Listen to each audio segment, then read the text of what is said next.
to clear out your...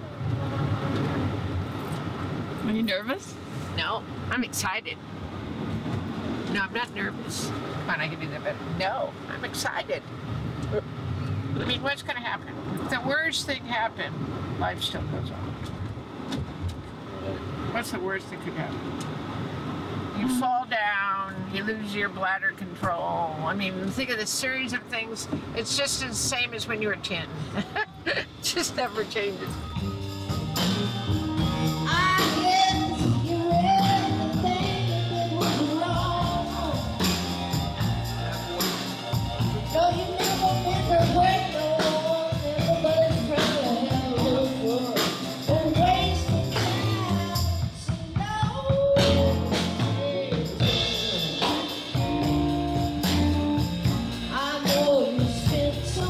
How did you feel when you found out I wanted to do a documentary film about you? I was glad somebody was paying attention. I stayed in Lafayette, downtown in a big loft. I liked it because I got to do two-step. In fact, I went there for New Year's Eve, so I could do, there's some place that was like the place to go, so I went there on New Year's Eve. I hadn't waited to get asked to dance, and no fucking buddy asked me to dance. Time is a wave moving through space. There are your hands, here is my face. Everybody's, so I'm on the wrong beat. Yeah, once more.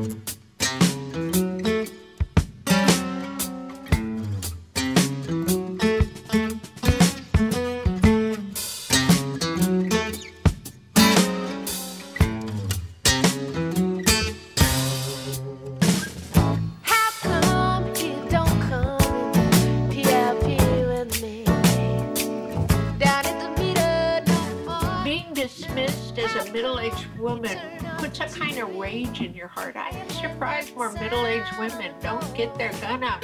Are you ignoring me? It's a profound, horrible experience to be treated like you're no longer important because you don't want to fuck me anymore. I'm not important. Fuck you! That's how I felt. I wanted to tell that story on camera. I think with fame, it renders something impossible for him. But the other thing it does, if you can survive, is it'll take you through and spit you out. What makes a star? Nowadays, a publicist.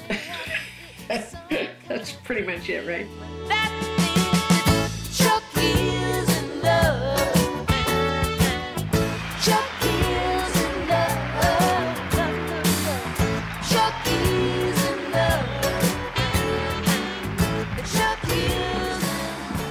What do I think about Rickie Lee Jones as an artist? I think she's really good. She has an amazing voice. She's also a really good guitar player. She's also a really good writer. She's also, you know, very bright musically. But she has a fantastic voice. Do you know who Rickie Lee Jones is? Kinda? Never heard of her music? Nope. I don't know who Rickie Lee Jones is.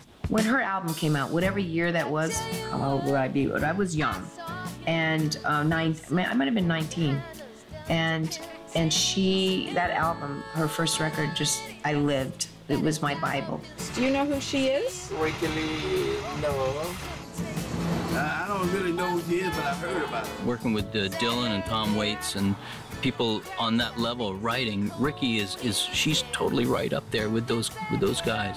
So you won't start by singing Chucky's in Love? Why not? Absolutely not. What do you think the song Chucky's in Love was about? I think she loved me so much that she wrote a song about me. I understand that I haven't had anything on the radio, and yet, you know, you look and go, that's a powerful career. How could they not know who I am? Because I don't know how, but they don't. Sounds awesome.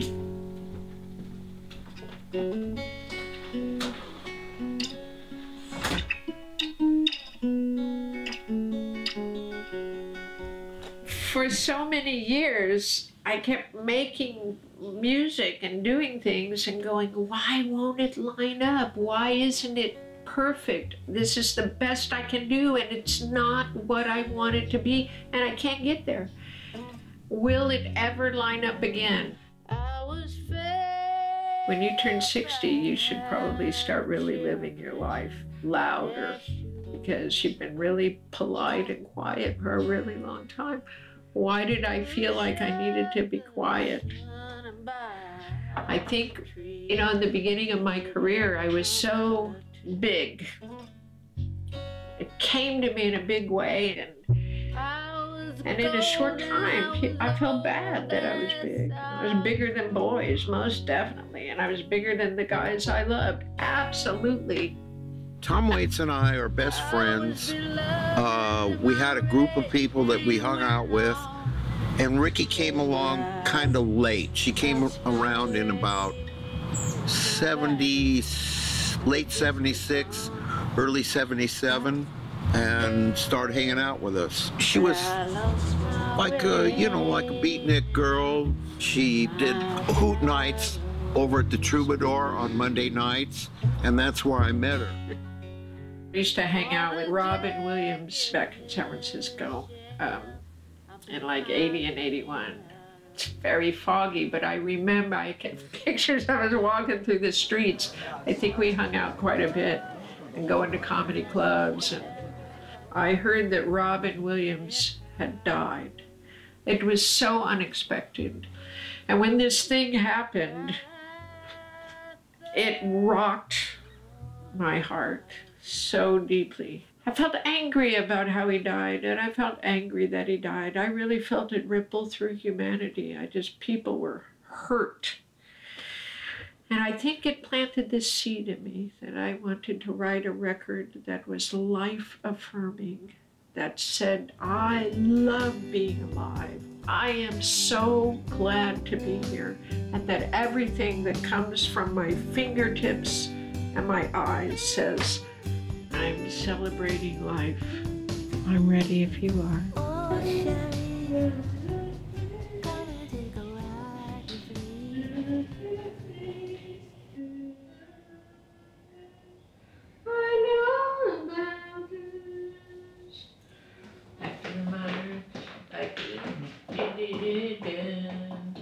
And show 'em your house, son. Just go back to the root and go to the bridge. Yeah. I know. Yeah, that's nice. That's nice. And then when we come back, go to that. So don't tarry in the street, Pauline. Okay, let's go in there. I mentioned John Porter. I'd heard really good things, how nice he was, and in spite of, or because of, or nevertheless of how great or not so great any of the people who came into the room was, I knew exactly what I wanted to do. 2, 3, go. 'Cause I know about the hotels, and I know about the truck stops, yeah, and I know about giving up on yourself. You don't have to tell me about giving up. Don't tarry in the street, Pauline. County cars. Go back to the bridge, or just do it one time around. Yeah, I think like just a that. different feel the first time. Do like a driving, Straight kind of a ahead. bit of an attitude. Yeah. Almost like a trance. Turn around and show 'em your house is and those Jimmy Choo shoes. Come on, girl, the Jimmy Choos. You should go back to the house for a bit now. The Jimmy Choo. Go back to the house. The only thing I want to do is we're grooving and then we'll bring it down like they would at a rock concert, right? The Jimmy Choos. The Jimmy Choo. Oh yeah. The And last there could be some, you know, there could be some of those. I mean, it'd be Okay. great because All right. da da da da and da da da da da going over that Thank with you. Sandra and You know, your presence is really helping me a lot, Jim. I'm really grateful you're here. Thank you. I feel the same. That one might have got away from me like a little bit. The producer arrived on the 12th, or on the 10th to start recording on the 12th, and didn't find out till he got here that he was leaving on the 2nd of February. And I said, "What's the deal, manager?" He said, "Well, I thought it was a suggestion. He could always change it." I said, "What are you talking about? People have a round-trip ticket. They're leaving the day they book it. So the guy's coming to make a record in 2 weeks. But you're not making a blues record. This is some complex changes and things, and we got to sit and listen and decide if we like that." And I couldn't get him to, that guy would not change his thing. Why did you come to work with Rickie? Because they asked me to. And I wanted to come. I mean, I was living in New Orleans till about 6 months ago. So I wanted to come back and see my pals. Of which, luckily my pals are mostly musicians, so I get to see them, but otherwise I wouldn't have seen anybody because I've been in here. And he did do a great job. I mean, he worked many hours. But the pace and stress of that really, I think, led to me getting really sick. And this is where I've been camped out for 3 days. Nobody knows what to expect. I mean, everybody, I guess, knows what they would like to happen, but you don't quite know how you're going to get there. And there's an incredible amount of trust required. Like, Rickie and I had never met each other till the day before we started. So she's placed an incredible amount of trust in me to be able to see this through. I mean, to come and bare your soul in front of somebody you've never met and don't really know that much about is, emotion. That's really a huge thing. And same from me too, because I'm about to do the same in a different kind of manner. I was fighting these emotions, I gotta go to work upbeat, but I'm not. I'm resenting that you won't give me 5 more fucking days, to sit down and take a breath and say, do we like this? Is this better? When love comes along, it seems like he was always by your side. It makes you feel like you've never been alone, never been alone, never been lied to. Always felt this way. The happy, you're so happy.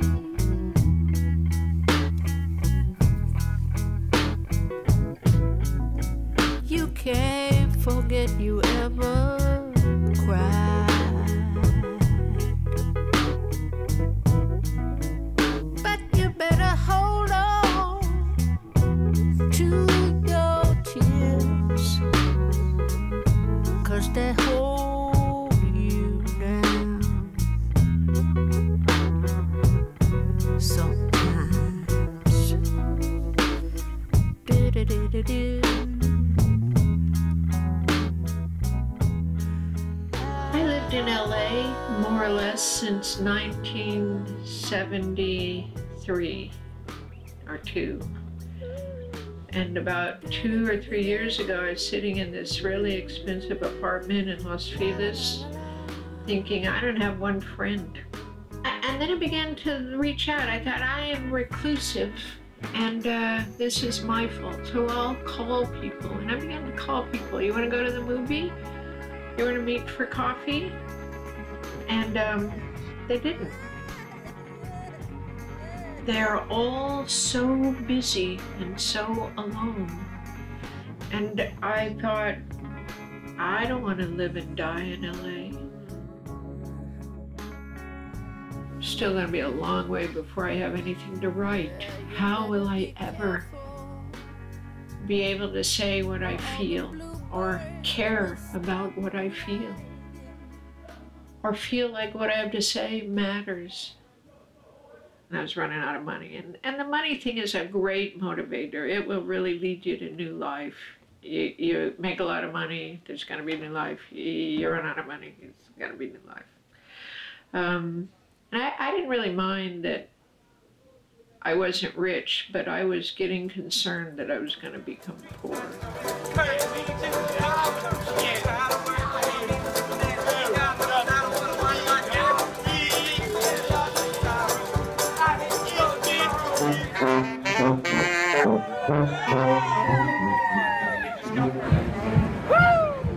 And I moved to New Orleans.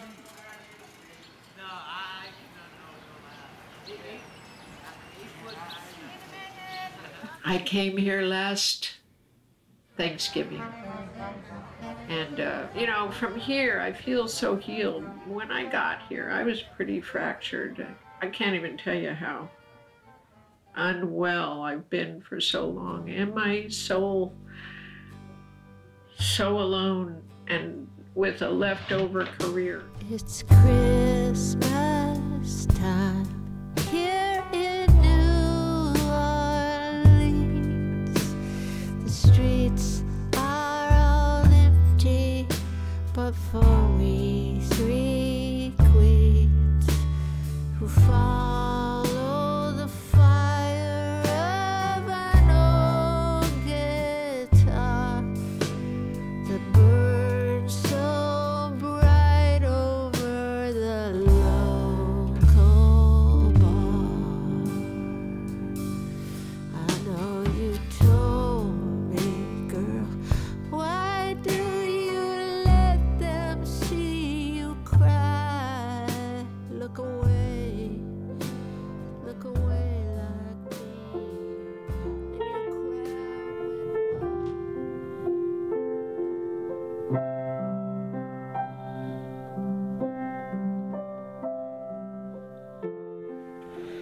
Somebody has to die. Someone will have to die. Someone will always die. The sound. My scar makes me sing. Funeral, a marriage or a funeral. You know, somebody always dies. No. I started thinking of this song when I moved here in January, walking around looking at the men who live under the bridge. It's about translating feelings, you know, and they don't have words. We use words to hit the feeling button, but the feeling has no words, right?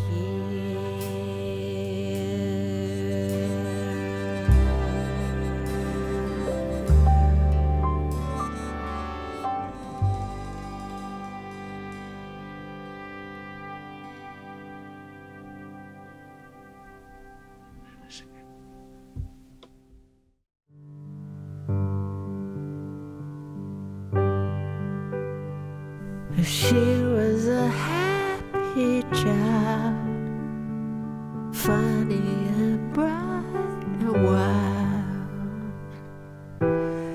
and all of the growing ups agreed she was likely to succeed in ruling the world.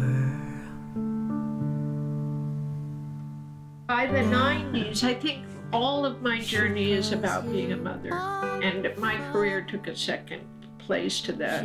I believed, and I'm moving a little out of it now because she's in her late 20s, right? But I believed my first and most important job was to be a mother. What are we covering when it comes to my mom in this documentary? I can't recall my mom ever having a documentary made about her where I was involved, or even that I can think of in the last like 10 or 15 years. I was performing And when I would go on stage, she would weep and cry. It was always horrible for her. And I thought, I must leave her so utterly. I must withdraw from my role so utterly when I step on stage. The moment I get off, I'm back. But for that hour or two, she's like, where did my mother go? That's what I imagined she felt. It hurt me for some reason. I was scared for her. I saw her up there as being vulnerable. What was it like having Rickie for a mom? Having Rickie the mom or Rickie the artist? You choose.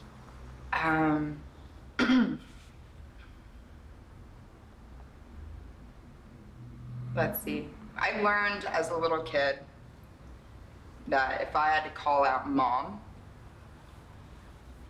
I wouldn't always get a response from my mom, because in the environment that we grew up in, or I grew up in, she responded to Rickie. People are saying Rickie Lee, RLJ. So when average kids call out mom, their mom turns around.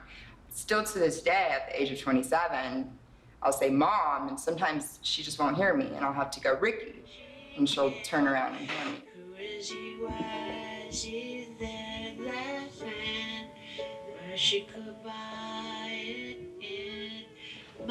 Who's singing? Oh. What do you think sing? No, I mean now. Or is there a second voice on that thing? Oh. Ooh. World domination rules. 100 million fools. Wow. Coal mining? How much does it cost? Twice as much as we really lost. Songwriting is a lost art, man. Yeah. Here's where we get a little nebulous. I do want to go here, and then I'm not sure here. So go ahead and write this. This is where I'm gonna. Oh, great. Gonna maybe adjust it. Because where we want to go is to this chorus. What is on the ground? Would you stop it here just for a second? The only reason this is a challenge is the feel of the chorus is she's got to. I was hoping for something like, she's got to. Oh, he said, quit nitpicking. We don't have time for it.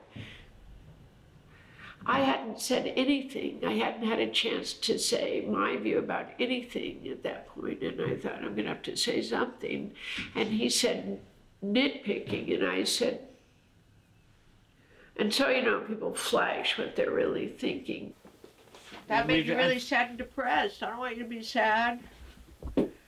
Well, I don't mind being sad and depressed, but not sad and depressed because I don't think it's right. I'd rather be sad and depressed because the song is so sad and depressing.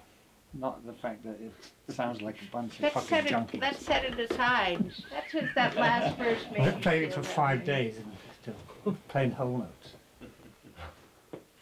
Because if you play anything else, I think a lot of people play whole notes. Yeah, yeah. So I wanted it to have a more mainstream thing with an edge. That's all. Just keep a little bit of an edge. And the things I faced in there was all the boys, in the sense that there may be saying stuff sometimes, just little or big when I'm not there, or feeling it. There weren't any fights. I didn't have a fight with that guy. I didn't say anything. If there's not a little bit of conflict or a little bit of friction, I don't think it's a good session, personally. I think everybody has to kind of go that next level and push themselves professionally and mentally to get that special experience, you know, especially the great records, you know, there has to be a little bit, but no, nothing, no punches were thrown. Glad to say. You know, there was tension, most definitely, the last week. And I couldn't get a dialogue with him, you know, I could not get him to talk. And But actually, I did get him to break down and talk with me a few days ago, and he talked about his wife and Ruby Tuesday. He said his wife was Ruby Tuesday, and he told me some old stories, and we finally had and I thought, wow, if we could just have a little time to do this, you know, we would be able to say to one another without being afraid what we think, you know. But the thing is, an hour later, he had fixed that drum. So he heard what I said, even though he responded. He put that little drum there. If I could have had a chance to do a few more moments like that in that song, because you'll hear, she's got her feet on the drum stops. If I could have done a couple more things, it would have been. The chorus as well as what? On this one here? Yeah, yes. No, here, A, G. Oh, I see. Okay. Just that, on top of the other thing. Oh, I see. Yeah. Okay, great. And they got the high notes? Well, that's what we're That's watching. what they're doing? Okay. What about the hokey line? I'm not sure. Well, Okay, it's don't not do part the- of it. This might be the hokey line as well. I don't think it's quite right yet. She's got her feet on the ground.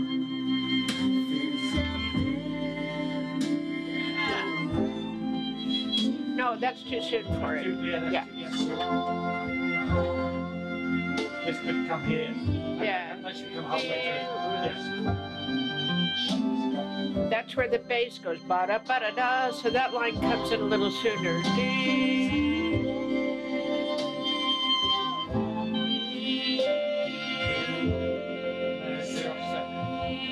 It would be here, da-da-da-da-da, or da-da-da-da. I think they're like, yeah. they're offset. That's going to be good. Will we offset a couple of bars there or something? I left the bar out. Always here alone. A daily reminder of what it costs, how much you've given, how much you lost, trying to save her. I just sent you the cash. Now, world domination is lost, and this is what it cost. Twice as much as we had. Well, Daddy, it's not that bad, but how does she survive? Why is she left alive?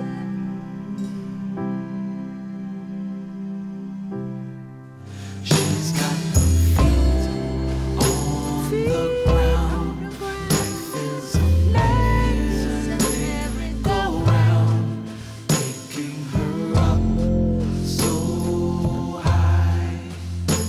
The angels cry.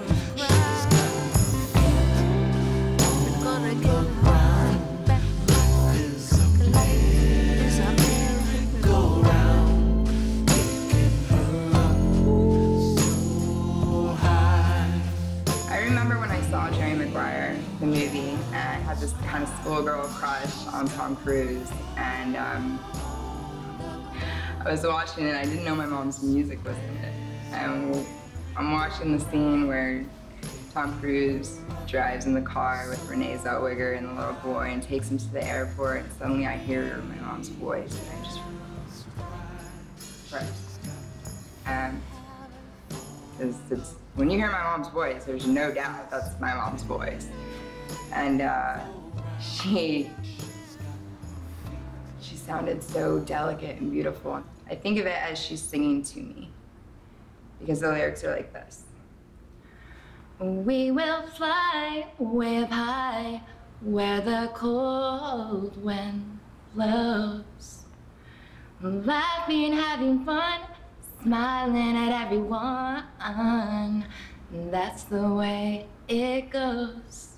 And then there's another line, but I changed it, and I made it, when we're laughing under the sun, and that's the way it's gonna be, little darling. Let me redo that.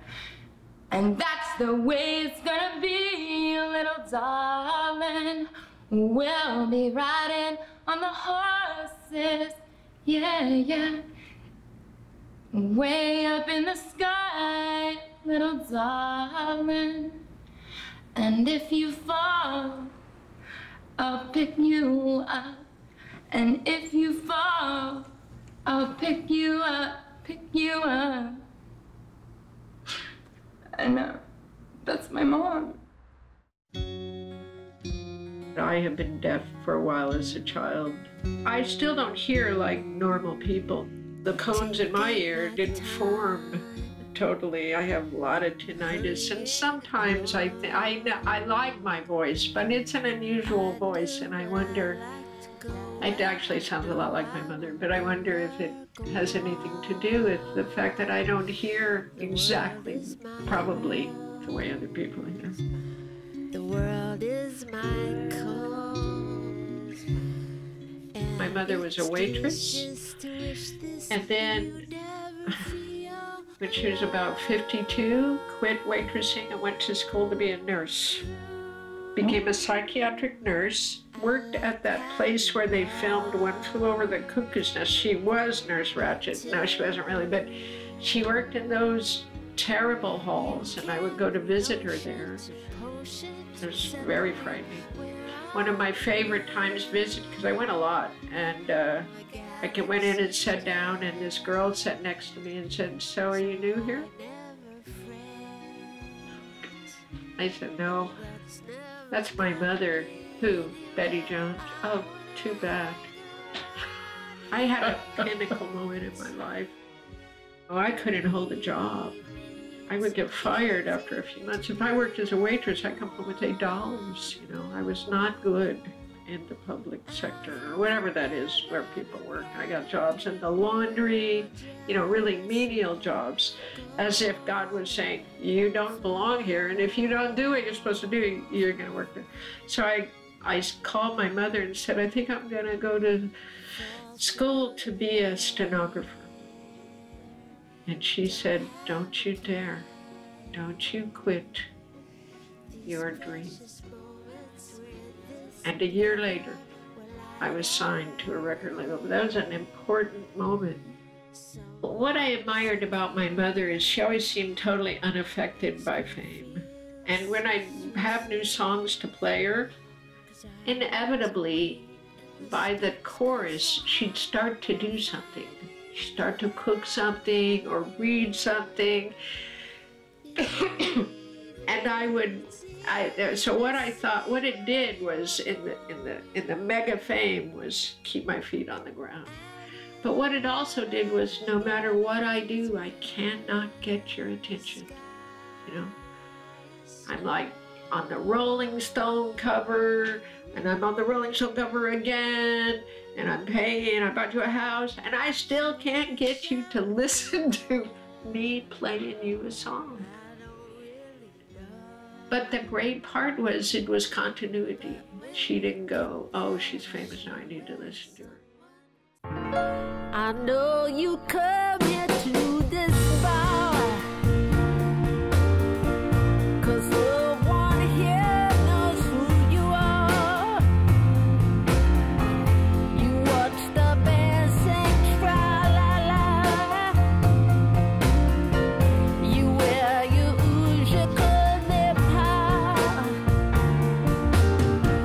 my sister knew you're back in school. Who would leave this town where these things are happening on every corner all the time? But you let it slip away.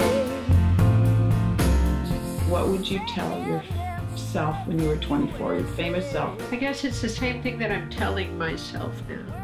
It's the same lesson I'm still trying to learn, which is that you're good enough. You're really good enough. You don't have to try so hard. Just as you are, you're just fine. How come it takes a whole lifetime to learn? You're just fine, just like you are.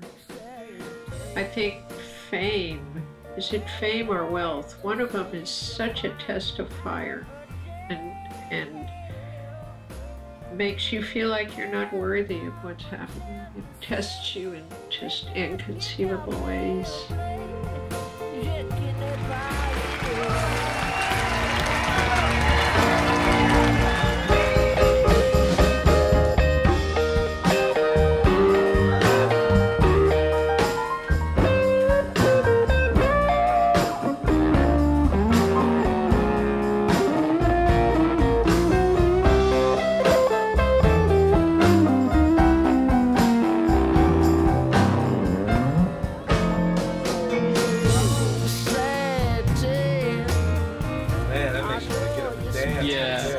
It's like right off, it just hits you. Yeah, I think maybe one of the bridges I shouldn't sing on. Don't you think? Take Me Out, let somebody else. Yeah, it could do. You get tired of hearing If you want to add something else to the track, we'd have to add something. Yeah. What about the accordion? Could we just hear him? Well, you could, although he's not really doing anything, he's just holding pads. Well, I'll plant that thought there. Or we could have one less bridge. What do you think? Yeah, I think it's a good shape. Yeah, okay. It's a good shape because we put a solo in and then we added a bridge after the solo and then we took the solo out. But it's a good shape. And we're so glad you're out of jail. I know you don't have much to say. Let that guitar player play. Shaking that pie anyway.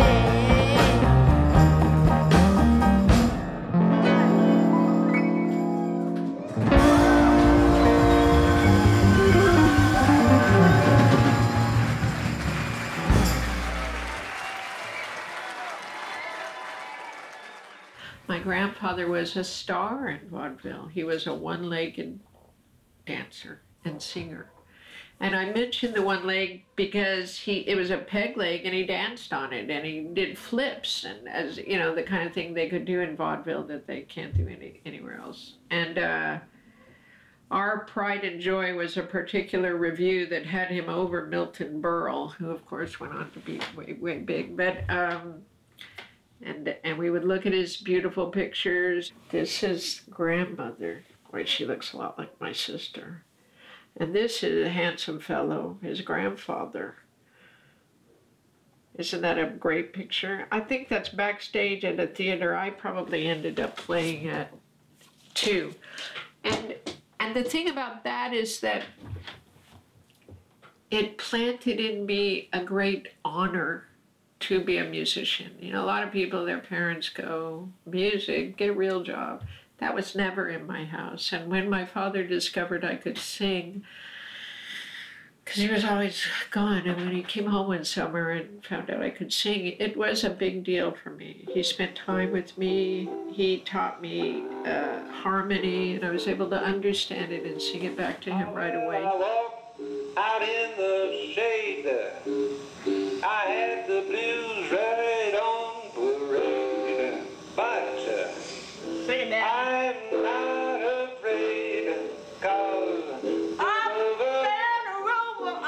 I'm tossed over, I've never have a penny saved. But baby, I'll be rich as Rockefeller.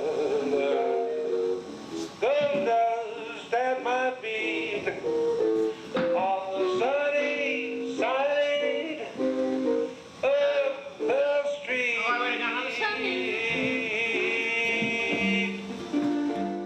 I was always singing as a little kid anyway, but once my father said, now I can relate to you. How can I tell you the way I feel when you're inside? Growing up in that atmosphere was so bohemian, so shattered. He drank, she worked, We had the secret of you never talk about him drinking. There was violence, and they moved every year. I wonder now, why did they move every year? That is a very strange thing to do. So that by the time I went to high school, I lived, oh no, way before that, but I lived in my own intact world, and that protected me and saved me and gave me all this stuff to work with when I go to write.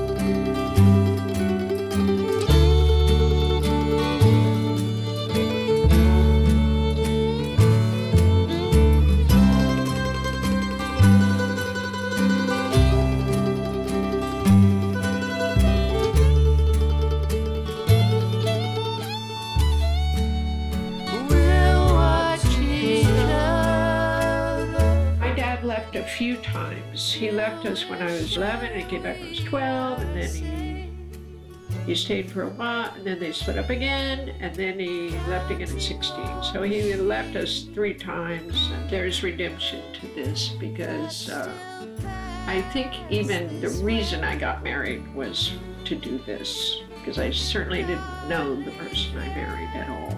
And I didn't speak French and he didn't speak any English. But I thought, see what happens. And we went to my father's, who was dying of cancer and only had a couple months to live at most. And he was still so charming. And after the wedding, I was sitting in the living room, we were getting ready to go, and nobody was in the room for a minute. And he said, or maybe we filmed it, I can't remember. And he said, "I can't have been a failure, Rickie Lee, if I had you for a daughter."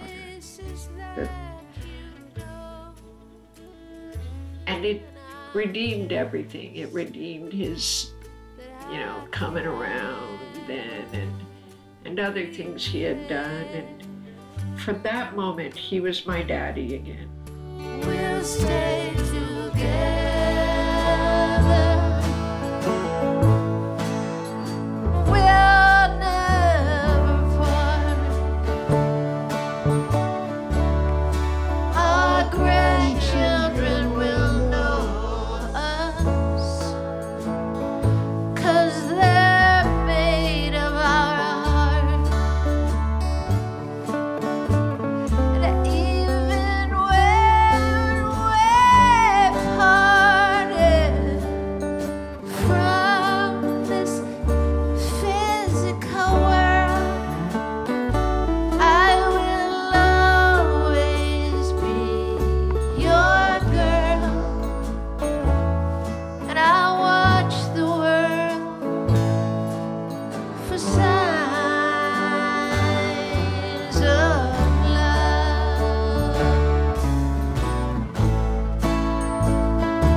About a month ago, I had a powerful dream, and I wrote a song from the dream. The lyrics of the song are exactly the dream. We're traveling on a train, and I'm sitting with the band, looking out the window. Everything is made of form and shape. Are you guys ready? I'm ready. Let's go. Traveling on a train, sitting with the band, looking out the window. Everything is made of shape and form.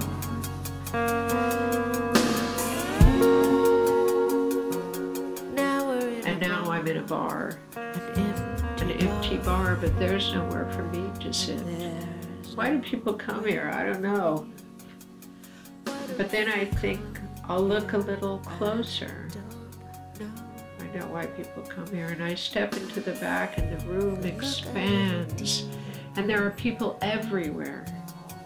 Expanding to my left are people everywhere. 'Cause this is where we always. No yet? Not yet? It Coming will in? always come again. 'Cause this is where we've always been. It will always come again. It hasn't even happened yet. We're here And I run through this restaurant, through tiny streets. This running through the tiny streets is the melody that I made for the song. I came back with this, the movement of the, the movement of the running, and the name of the song, and then the next verse is what happened next. And now I go wrong. I always will go wrong. And somebody has to help me take off my shirt. Marsha's pulling off my shirt. Marsha lives nearby. It's caught around my neck. It hurts and I can't breathe. When you're little, you're killing me with kindness. Why don't you let me go? You're killing me with kindness. Why don't you let me go? Say, this isn't really happening. The dream goes on. The dream goes on. Every corner of the galaxy, they're watching.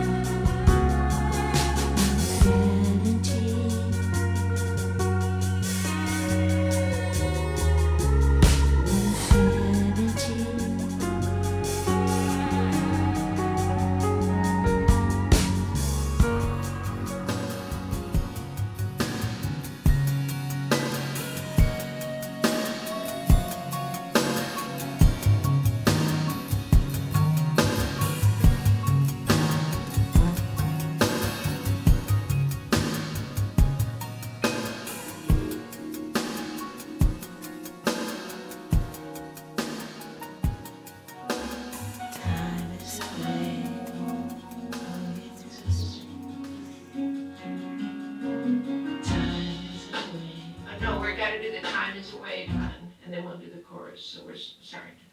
So start, go to time is a wave moving through space. That's where I gotta sing.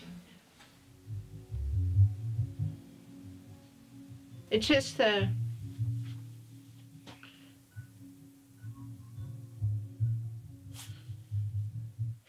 same place you've been cueing me every time. Time is a wave moving through space. Shane, play a little less. Just same kind of thing you did on the electric, but with the acoustic. Moments of time and then colors. Same place, count me into time is a wave moving through space.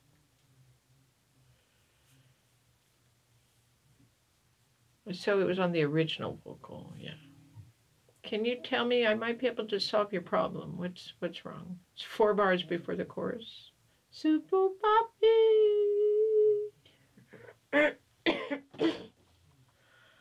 So let me, John, it goes, time is a flame moving through space. I don't know if that's a bar, but here is my hand, here is your face. We're the movie of the chorus, right? Okay, thanks. Thank you.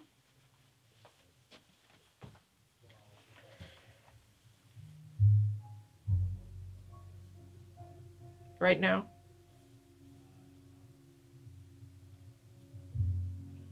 Before I lose it, just the singer, pay no attention to me.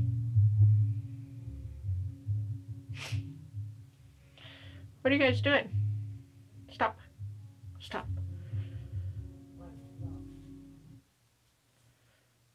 Were you guys, can you look at me for a second? You know, when I met John Porter, I had to say, could you please look at me when you speak? He wouldn't even look at me. He would look at the computer and speak. I thought, I know you're British and I know you want to avoid, but this is just rude. Just look at me for no other reason than I'm half deaf and I can't hear anything you're saying. But because it's just like, why set the pace for being impolite to me? How much am I going to be able to endure?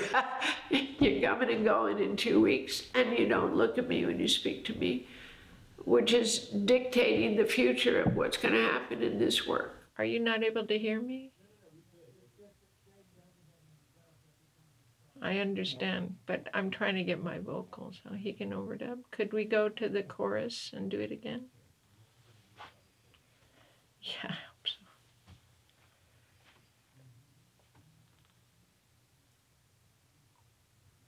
Because I'm going to lose the thread, John. So. But there was something I learned. He really is really good at what he does. He did a great amount of work in 2 weeks. How was it working with Rickie? How do you feel about the album? It's hard work. It's work. You never know what to expect. And whoever, it's always hard work. It should be fun. It should be fun. But it's always hard work. And there are moments that are really fun and moments that aren't fun. And that's basically what, I think that's pretty true with all projects. Because you see people at their best and you also see them at their most vulnerable. And it's a pretty emotional experience, making records.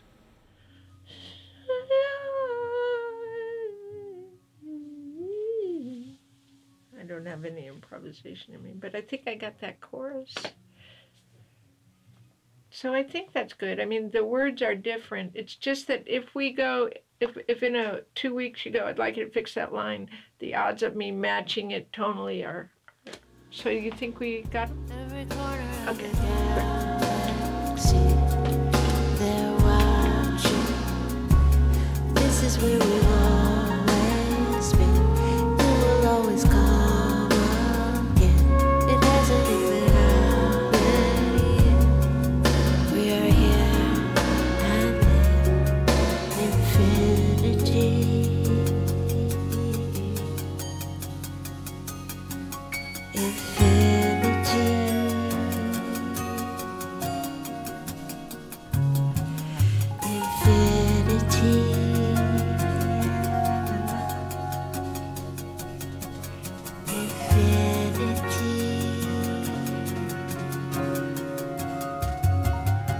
The chorus is, because this is where we've always been, and it will always come again, and it hasn't even happened.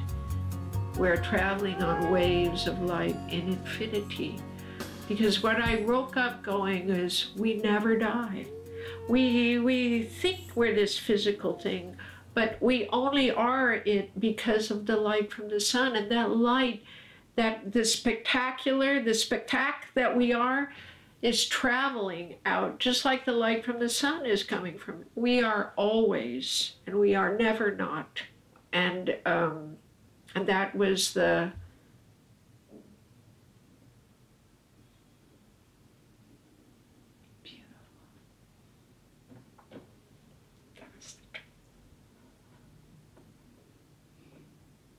good tree.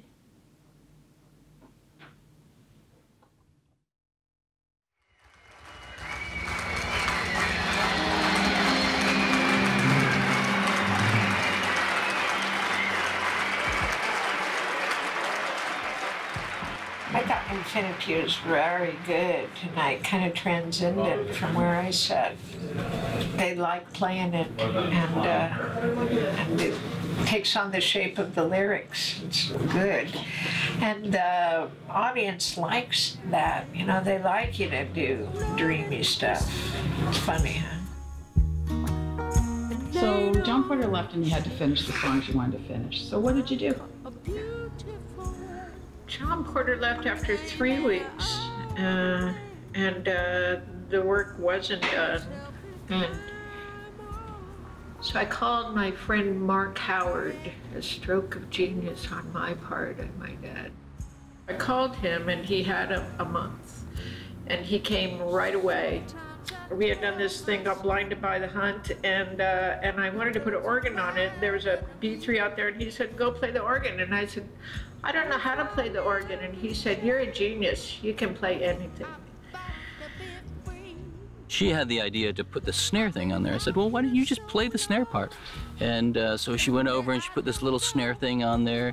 And she's just so musical that she can just kind of go around from piano to guitar, back and forth. And it's, you know, out of a lot of the great musicians that I work with throughout my life, she stands right up there with them, you know, like as a musician and as a writer. And it's an amazing thing to hear the lyrics come out of her, and like, because I hadn't heard any of the songs. The album's pretty good, huh? The record is amazing, you know. I was just in London, and I just saw in Uncut magazine and Mojo, and they did the reviews in there, and they were saying how you know, it was like it was a 4 out of 5 stars on both reviews, and it was like, and they were praising how amazing the record was, and in the Mojo one, they picked all the songs I did that were their favorites, their favorites, so that was good. Want to take good care of each other, to reaching at your hand, so touch me if you can.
Merci bien, thank you.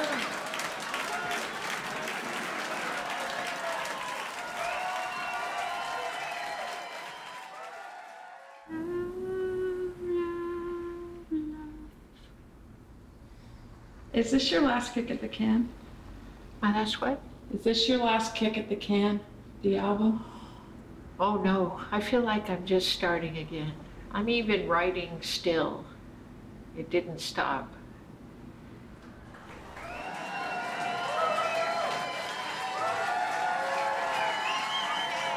Okay, thank you.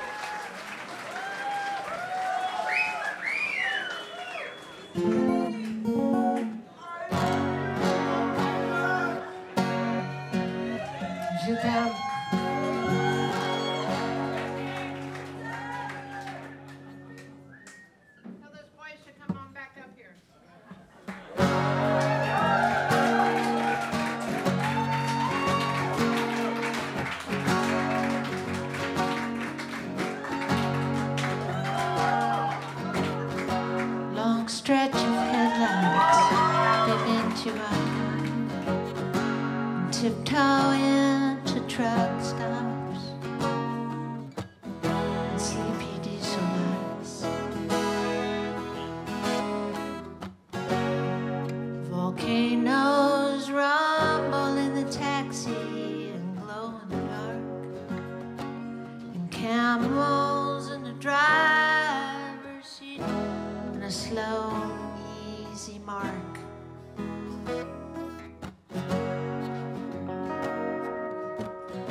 And you ran out of gas down the road a piece,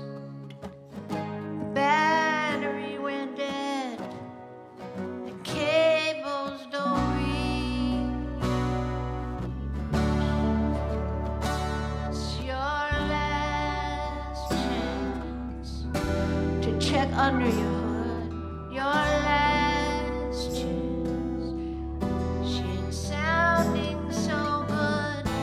Your last chance to trust the man with the star.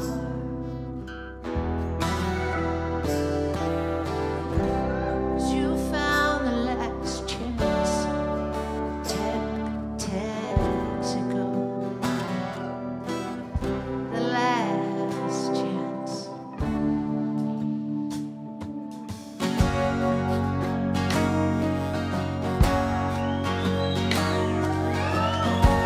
Well, he tried to be standard, and he tried to be mobile, and he tried living in a world in a shed.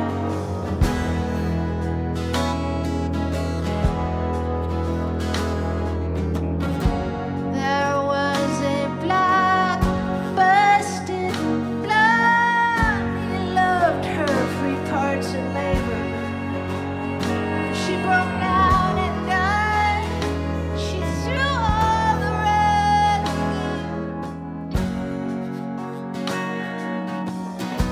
This one is her fuel injected. Her plugs are disconnected. She gets scared. She stalls. But she just needs a man. That's all. Hers chance. Timing all wrong. Hers chance. She can't out of this long. Her last chance. Turn her over and go.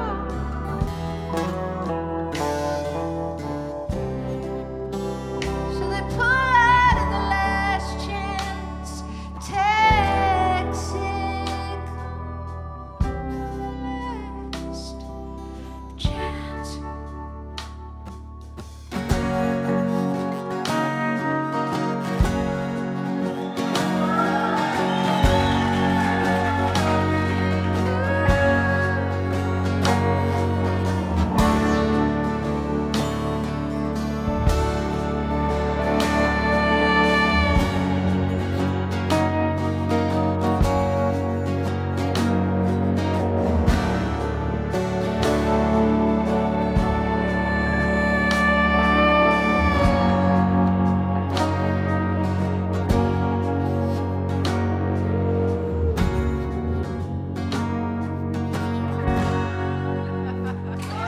God bless you. Thank you.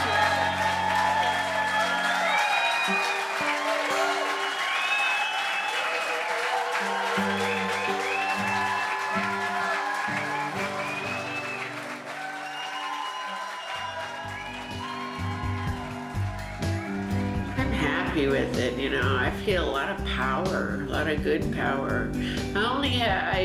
It's important to get rid of doubt. Sometimes a little string of doubt. Because, well, you know, other records you've made, you thought they were pretty good.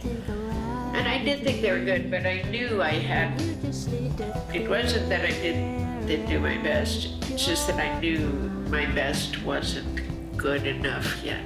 It wasn't bad, but it wasn't great. And I just didn't have the patience to work on songs. I'd work on them for a week. I just, whatever was happening, I could not write a song. They're more like, this is how I feel, take it or leave it. And sometimes, Bonfires is a nice song. I probably wouldn't, do it very many times live, but really I can't hardly remember anything I've written over the last 7 years, but don't tell anybody that. Bonfires, because my heart is breaking, but other than that, I can't think of anything I wrote on my own. So I've been waiting, because I didn't write. There's all old stuff. Some of it was pretty good. So yeah, I've been waiting a long time to get the power to finish and know that it was going to be a cohesive thing, because that's the other thing. It's okay to write a song. I could write a song, but to write a record is different.